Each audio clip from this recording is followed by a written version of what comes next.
What it do, y'all? Bread Tuck Rob, Bread Tuck Legacy Podcast. Man, this is Bread Tuck Rob. This is the Bread Tuck Legacy Podcast. Thank you for watching on YouTube. Thank you for listening on Apple, Podbean. Check this out, man. Grab my book, Defeating the Struggle, Journal Entries of a Conqueror. Defeating the Struggle, Journal Entries of a Conqueror. Available on Amazon right now. Y'all forgive me, I'm recording a little late. Excuse me.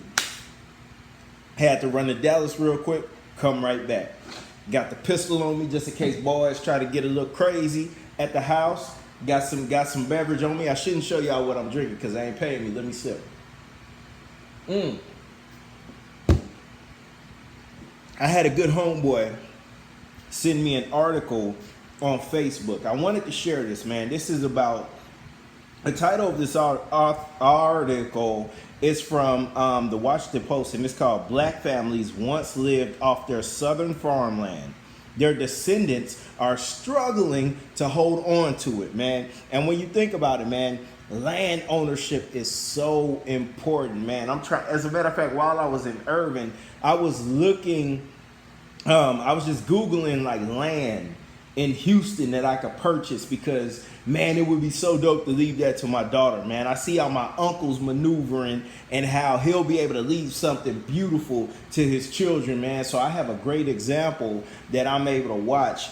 And I'm just looking for this land, man, because I want my baby to be set forever. And also, man, fam, land ownership, just owning a piece of the earth. I listened to E40 on the Breakfast Club, and he's like, man, invest into some land. Own a piece of the earth. And as black people, I feel like we need to shift our focus more towards that, man. I think about the things we purchase, man. We like to buy cars, clothes, and all that. We like to buy, we pay for luxury cars. Luxury cars be costing like $50,000, $70,000, and $100,000. Some of them we lease these cars. And I'm like, man, what if we took a fraction of that money, linked up with other like-minded black people, and we went and bought some land, man? This brings me to a question. Within your circle, within the people you know, can you link with 4 other people? Y'all put up $5,000 each and make something happen. That's an important question. That came to me, man. Like, amongst your circle of friends, can you link with 4 of them, and all 5 of y'all put up $5,000 each and make something happen? And if you don't have $5,000, do you have access to $5,000? Are you resourceful enough to get $5,000, man? But let me get into the article. Let me sip, because this article's deep, man. So bear with me.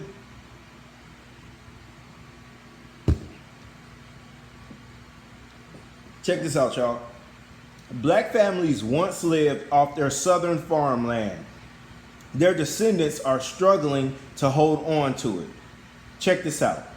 In Halifax County, Virginia, about 200 miles southwest of Washington, vibrant green hills bounce out of the earth. I don't know what that means. And muscular dark brown cattle rest in meadows alongside farmlands old and new. Creeks and rivers just through the landscape like stretched yarn, mixing with soil under crisscrossing tree branches. This is Virginia's agricultural belt. Far from metropolitan Alexandria or Arlington in the northern part of the state. Agriculture is the largest private industry in Virginia. So we're already in this article, they're letting you know that agriculture is the largest private industry in Virginia. In Virginia, they making money off the land, providing the economy with $70 billion annually and empowering more than 300,000 people across 44,000 farms. Okay? Here, fertile soil yields crops of tobacco, corn, grapes, and peanuts, and sustains livestock for small family farms as well as sprawling industrial ones. Okay, now check this out. Melinda J.G. Wyman and William Palmer III remember visiting their great-grandfather's small farm where here when they were children. Y'all excuse me, man. I done sipped a little bit. But check this out. Let me sip a little more, man, because this article finna get real.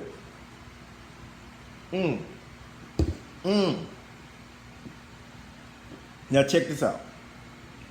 He had orchards. He had orchids. Man, I'm jacking stuff up. He had orchids of pear and apple trees and some cattle.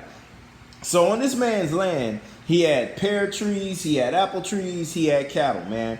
Palmer remembers Emmanuel Freeman purchased 1,000 acres of land after the Civil War, building a modest life out of a few liberties the country afforded black people at the time. Freeman married Elsie Barksdale, had 10 children, and built a small 2-story house. Like many black families in Virginia at that time, the Freemans lived off their land and hoped to pass it down to their children and their children's children, a sanctuary of hope and belonging for generations to come. So check this out, man. Freeman and a lot of the slaves back then had enough wherewithal. They said, check this out, man. Look, we gonna buy this land. We gonna build a little house on it. We gonna grow some trees. We gonna have some fruit. We gonna have some vegetables, and we gonna live off this, man. We gonna sell some of this, and we gonna live. But most importantly, we're gonna share this, man. We're gonna pass this down to our children. The same thing I'm trying to do for my baby. Like this house, I want to pay this house off, pass it off to her. But not just this house. I want her to own multiple houses. Daddy gonna take care of that. But back then, this brother Freeman was like, look, man, I know how hard it was for me. I'm gonna make it easier for my children coming down the line, man, because I got 10 of them, and they're gonna be able to pass this land down forever. This gonna stay in the family. Let me sip, because that's beautiful.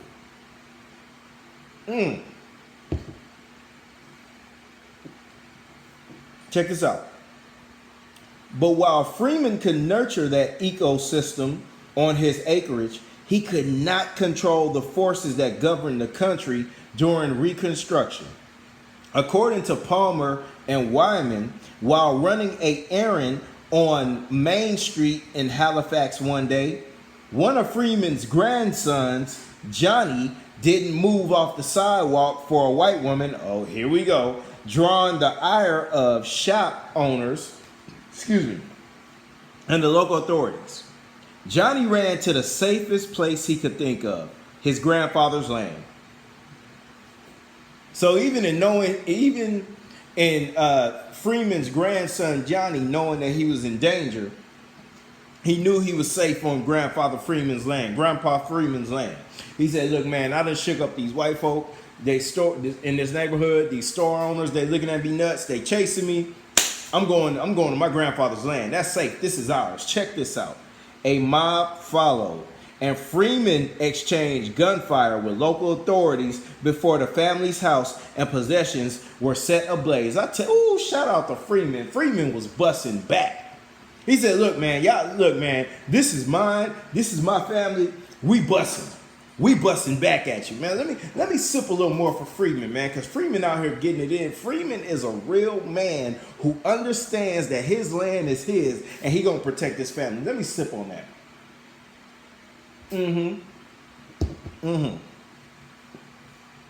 But then they went ahead and burned some of this stuff to the ground, man. Them folk evil, dog. And that's another podcast. I'll get into that. But check this out. Elsie and other family members relocated to a small cabin on the property and hid until morning. So there was Freeman had it together, man. Freeman had this land, and while they burnt down some, Freeman had a cabin on the other side of the land. So while I'm busting, doom. Y'all go hide in the cabin though. Freeman had it put together, man. It's a story that Hyman and Palmer keep in their minds as evidence of the challenges black farmers have long faced in their fight for land retention. We trying to retain our land. I feel like it's my fight now to stand my ground and keep this land. I heard that, Hyman.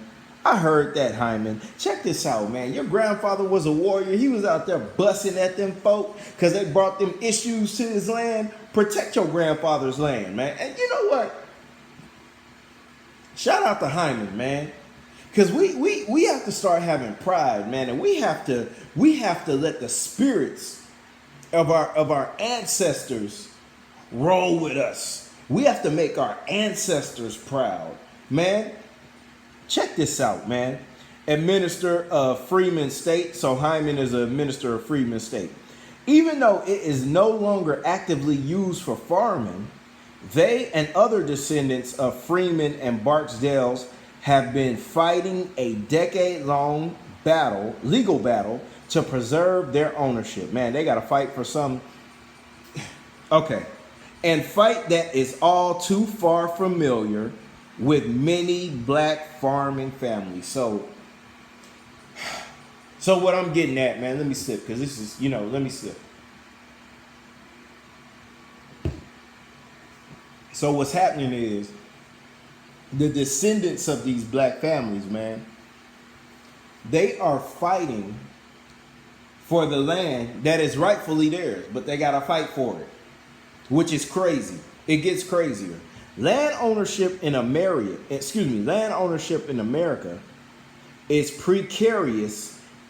a precarious notion for both the colonists and the enslaved. Them colonizers, man. Like in Black Panther, they told you about them colonizers. Took on a new meaning during Reconstruction. With hope and the promise of 40 acres of Confederate land, black families settled in the South. So we settled thinking that we was going to get this land, man, these 40 acres, man. Check this out. But the promise never came to fruition, and former slave owners were given back their lands, forcing black families into sharecropping. That's crazy. Y'all watch that 13th documentary, man. Some were able to save enough money to purchase their land, but others end up owing money to their former owners. Check this out, man. How horrible is that? You just got out of slavery, but you still kind of in slavery, and then you even more in slavery because you still owe your slave owner, your ex-slave owner, excuse me. By 1910, black farmers operated 212,972 farms in America. But like Freeman, they found land ownership didn't negate being black in the Jim Crow South. So even though they own land just like white people, they were still niggas. God, man, this is horrible. There was a severe backlash to that land acquisition, says Leah Penningman, author of Farming While Black, Soul Fire Farms, Practical Guide to Liberation on the Land. I need to read that book. And founder of the Soul Fire Farm in upstate New York. There were burning of homes, lynching. People were literally driven off of the land. Many of those farmers' descendants are now scrambling to prove and retain ownership and complicated tasks thanks to a legal loophole that allows distant relatives and developers to obtain rights to lands that have been in families for generations. So this land has been in your family for generations, and they fighting you on it because of loopholes, and they trying to say that they own it. Losing land at a higher rate. Man, godly. According to the 2017 U.S. Agricultural Census, the number of black farmers has increased to 45,508. A fraction of 3.2 million white farmers in the same report. Yet black families are losing land at a higher rate than white counterparts. Isn't that ironic? Since 2012, about 3% of black-owned farmland has been lost. compared to 0.3% of white-owned farmland. God is good though. The loss has been particularly severe in the South, where paperwork on black families is thin and wills infrequent due to generational distrust of the legal system. So back then, black folk was like, "Hey man, we don't trust the law like that, dog. So we ain't signing nothing, because we done signed something and they be done switched up. So instead of paying to get this legal document, we'll just take our chances." And in taking their chances, later on in life, their relatives are having to go through all this. But can you blame the former slave owners? Because why would you trust these people enslaved you? Why would you trust them in their laws? But anyway, man, shout out to my people back then. They was about it. Jillian Hillshaw, an agricultural lawyer and founder of Family Agricultural Resource Management Services, works with minority farmers in the Southeast to help protect their lands. This is beautiful.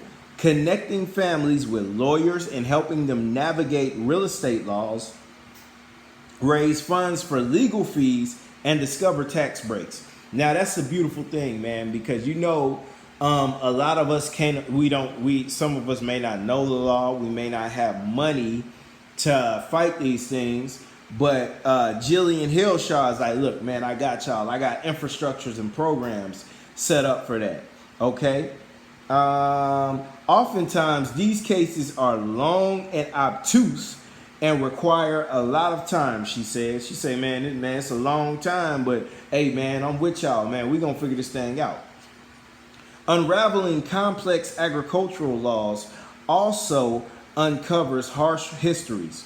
I've worked with clients where the deed of their land was in the family slaveholder's name. That is nuts.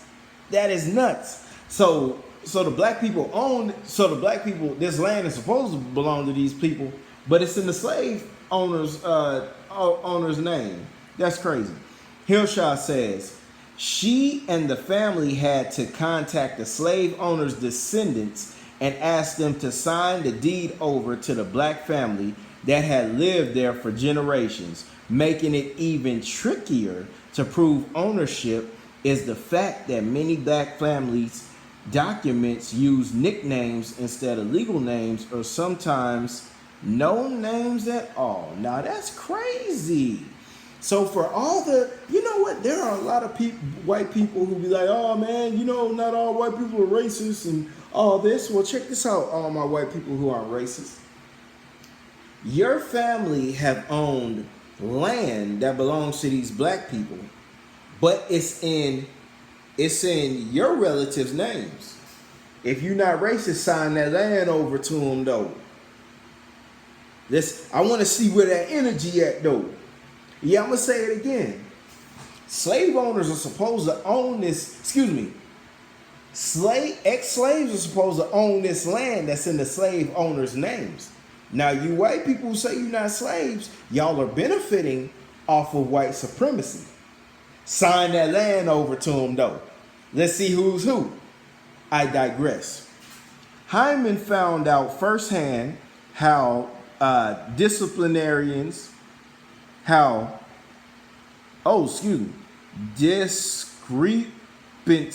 Hey man, sometimes you gotta sign your words out.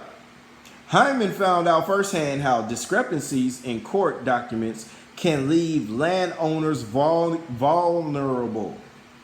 In a wire shopping cart, she transports historical records, deeds, and letters sent to county and state treasurers, as well as Congress and the Obama administration.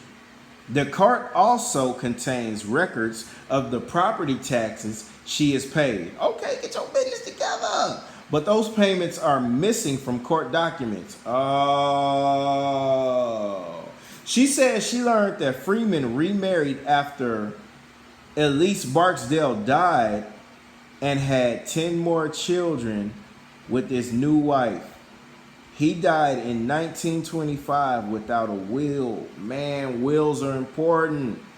When his second wife died, ownership was transferred to the 20 children and then the grandchildren. Caused the county and state officials to prove ownership have led nowhere. And in 2018, 30 acres of their original 99 were sold. Oh my God. In a portion sale pursued by distant relatives. So the distant relatives sold 30% of this land. Hyman turned to the internet for help and found an article about Hishaw. As I looked into it, I realized that there were a lot of families this was happening to, she says. Oh my goodness. So a lot of families have owned this, were supposed to have owned this land, but you know, the slaves who, the ex-slaves who end up dying, they ain't had no will, so things got crazy. Hillshaw, who connected with Hyman more than a year ago, said the case resembled her own family's story. Oh, so Hyman got history in this. Hillshaw's grandparents owned a farm in Oklahoma for which they paid a local attorney to make yearly tax payments. But she says the payments were never sent and the attorney pocketed the money. Man, you can't, that's why you can't trust people. You got to stay on people's head, man, when it comes to money. We lost our farm in a tax lien sale because they said we hadn't paid taxes, she remembers. She wanted to make sure the same didn't happen to the Freeman family. This is horrible. It was one of the worst stories that I'd heard. In over 20 states, when landowners die without a will, their assets include land, are given to their heirs, a spouse or children. Okay, Hillshaw says, over time, 10 heirs can become 100, and any one of them can force a partition sale of their acreage or the local property according to Virginia state law. That's crazy. If one of those heirs sells to a developer, then the developer becomes a partial heir to the land, Hillshaw adds. And a developer can force a sale by appealing to the court and saying, we need to clean up this deed so I can use the land. Lack of real estate planning is not unique to black families. Oh, this is a message. This whole article is a message, man. We need to get our wills and real estate in order, says Thomas Mitchell, professor of law at Texas A&M University and an expert on discrimination in real estate and estate planning law, but it is more prevalent.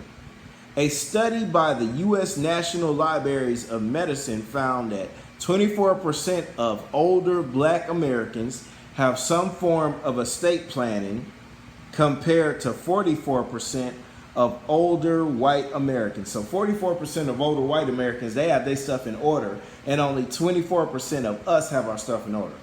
The problem is especially acute for black farmers because access and opportunity have historically been so hard to come by. After the Civil War, black people had basically no access to attorneys that would represent them. So after the Civil War, attorneys wasn't checking for black people like that. It was a setup. It was a scam. They wanted this to happen. Mitchell says they also weren't given tools to understand real estate law or create wills. I see what you did, white people. They didn't have access to lawyers, business planning, education. Estate planning is correlated with educational levels. That's crazy. But we have all the information in the world now, and some of us won't use it. We got smartphones. So, man, your cell phone is a library, dog. But that's another podcast. From forgotten to wanted. Welcome to Bell Terry Farm. Tashi Terry says as she swings a rusted metal gate open for her father, Aubrey Terry, to drive his pickup through. The cattle farmer has lived in Halifax since 1963 when he bought a 170-acre plot, I heard that, with his siblings. See, that goes again, connecting with people putting your bread up. The farm raises cattle to be sold locally and grows greens and squash with plans to open a pumpkin patch this fall. Okay, for Halloween. I see what y'all doing. The land is a postcard of sturdy walnut trees poking out of hills like needles in a pincushion. Swaths of technicolor flowers, that's what it says, and the Dan River, which swells and spills into a nearby meadow after heavy rain. Terry and his siblings have homes on his property, I heard that, and had children who made the grounds and farming equipment their playgrounds. So they playing on the farming equipment. Hey, you can do that when your family own that. Halifax population is a little over 1,300. Okay. And the area has seen a spike in interest from real estate developers. I bet they did. It started a few years ago when I saw people canoeing through the river, Aubrey Terry says. Yeah, so people were canoeing and they was wondering like, I wonder how much this is going for. What can we do with this if we were to obtain it? The eldest Terry brother died in 2015, and because he didn't have a will, his wife inherited his part of the estate. She wanted to sell her portion of the property, and we don't. So she hired attorneys to work with. You got to keep that in the family, boo, Terry says. In January, while tending to the cattle on the farm, he and his son saw a man on the property. Hold on, what you doing on this property? He said he was an auctioneer. Oh, no, dog. And he was here on behalf of the Bagwells. Terry remembers. After following a trespassing charge, the Terry family learned that Halifax law firm Bagwell and Bagwell had contacted nieces and nephews living in Atlantic City who were listed as heirs to force a partial sale. Look at the devil. Look at the devil. Those nieces and nephews have nothing to do with the farm at all, Tashi Terry says. They've never even lived here. That's horrible. Like many other rural areas, Halifax, once affordable acreage, is considered prime real estate.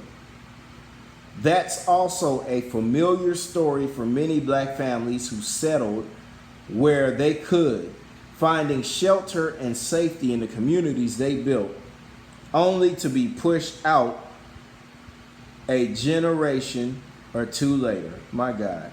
George H. Bagwell, owner of the firm pursuing partition sales in the Terry and Freeman cases, says he understands why some family members want such sales. This is sad to read, man. This is sad.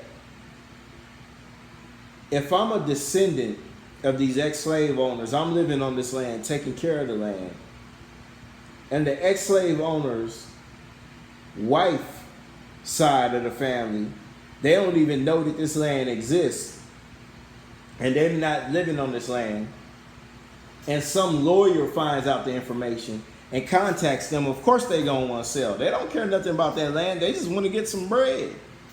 They just want money. This is horrible. This is one of the most depressed areas in Virginia, he says. He grew up in the county in the 1960s where the area was mostly tobacco farms and remembers when the passage of the North American Free Trade Agreements in 1994 led businesses out of the country. My God.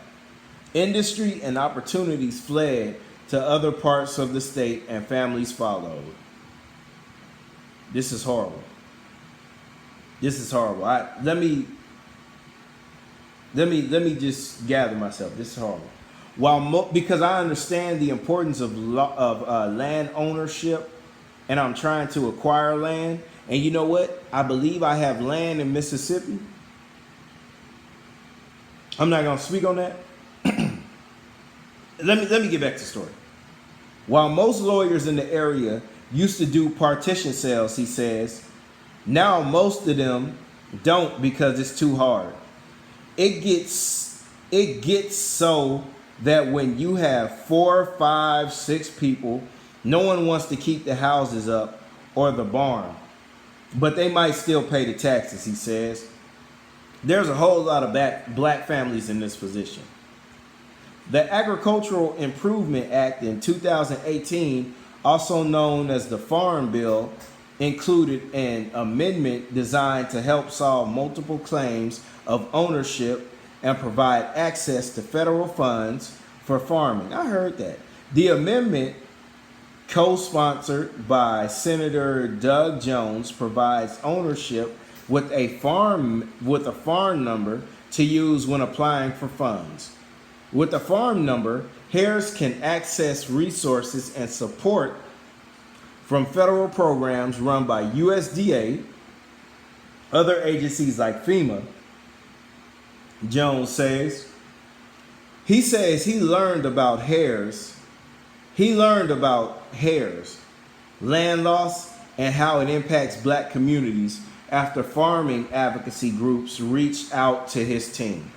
He hopes farm numbers will help address one facet of this issue by giving heirs a way to improve ownership.